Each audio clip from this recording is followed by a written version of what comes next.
साफ़ी साहब कि डॉक्टर साहब कह रहे हैं डरे उस वक्त से जब इस केस के बाद भी कुछ भी नहीं होगा, यानी कि पीडीएम की एक लाहासिल जुस्तजू साबित हो सकती है। तो ये केस जिसका फैसला महफूज हो गया है, मुल्क की सियासत पर किस तरह से असरअंदाज हो सकता है और किसके लिए परेशान कुन होगा इसका फैसला? ये भी बता दें कि कब तक महफूज रहेगा, चूँकि पाकिस्तान में एक ही चीज़ महफूज है।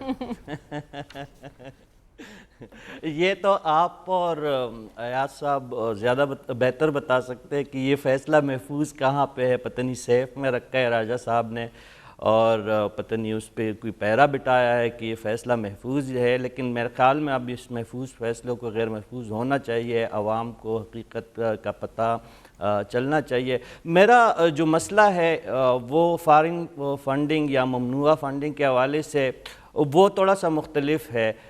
मैं इस फॉरेन फंडिंग या ममनुआ फंडिंग को इतना बड़ा मसला नहीं समझता। मसला जो पाकिस्तानी कौम का जो है वो शफाफियत का है, वो ट्रांसपेरेंसी का है।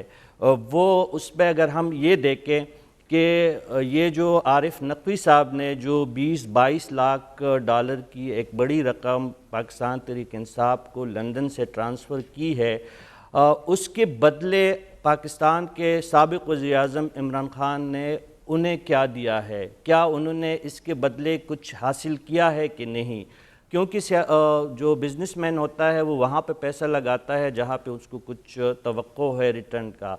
दूसरी बात बदकिस्मती से ये है कि आरिफ नकवी साहब इस वक्त जिस तरह कहा गया वो उस पर कई इल्ज़ामात है। इस वक्त तो मुंतज़िर है अमेरिका जाने के लिए, जहाँ पे उनको तकरीबन 70-80 साल क़ैद की सज़ा सुनाई गई है। वहाँ पे भी उनको एक बहुत बड़ा मसला है। मुझे हैरत इस बात पे भी है कि जिस अयाज साहब ने जहाँ पे हमें गाइड किया कि उस एरिया का भी शायद गूगल पे वाकई हमें पता भी नहीं है कि वो यूके में किस मुकाम पे ये जो आइलैंड है ये कहाँ पे वाक़ा है, जहाँ पे अबराज साहब का इतना बड़ा महलनुमा जो घर है जिसमें ये मैच खेले जा रहे हैं।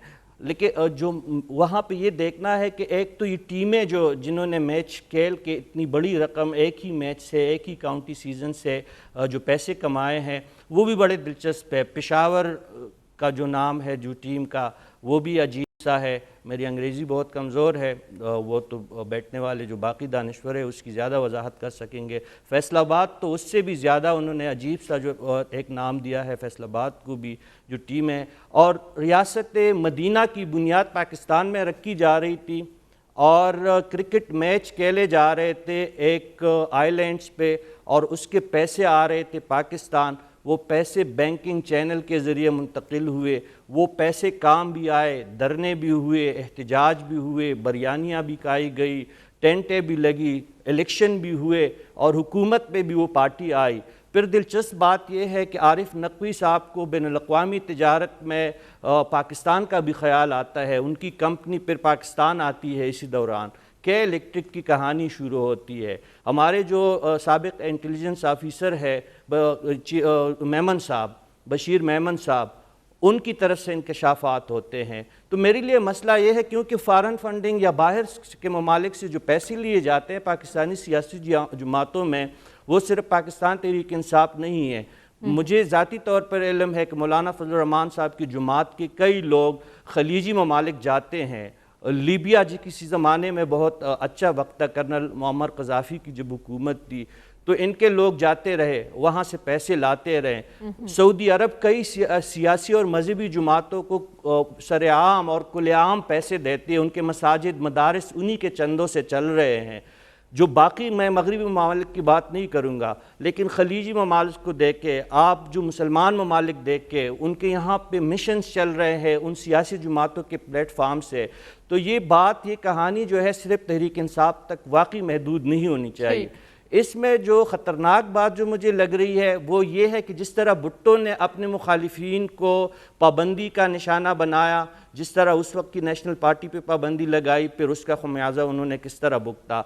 उसके बाद जिस तरह जनरल ज़ियाउल हक़ ने अपने मुखालिफिन के साथ जो किया, फिर नवाज शरीफ ने जिस तरह बेनज़ीर भुट्टो साहबा को आउट करने की जो कोशिशें की, फिर बेनज़ीर भुट्टो साहब ने जिस तरह नवाज शरीफ साहब को टिकाने लगाने की कोशिश की, अब कुछ मुद्दत पहले इमरान खान साहब ने जिस तरह नवाज शरीफ साहब को निकाला, یہ ساری چیزیں، یہ خطرناک بات ہے۔ اب اگر اس غیر جمہوری طریقے سے عمران خان صاحب کو ٹکانے لگانے کی کوشش کی جا رہی ہے، چاہے اس کے لیے آپ وجوہات کچھ بھی بیان کرے، اس کو ابراج گروپ سامنے لائے یا عارف نقوی کو سامنے لائے یا کچھ اور ان کے ساتھ کرے، اگر غیر جمہوری طریقے سے عمران خان صاحب کو رستے سے ہٹایا جائے گا تو نقصان یہی سیاستدان خود اپنا کریں گے۔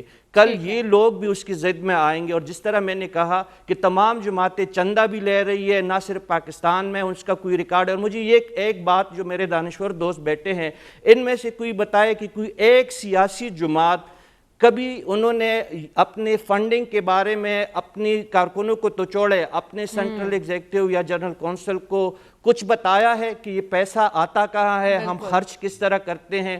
جب الیکشن ہو رہے ہوتے، ابھی ضمنی انتخابات ہوئے پنجاب میں 20 حلقوں پہ، اس پہ جو تمام سیاسی جماعتوں نے اپنے جو امیدوار تھے ان سے جو لاکھوں روپے لی ہے، اس کا مصرف کہاں ہوا ہے، اس کے جو ہے رسیدیں کہاں ہے؟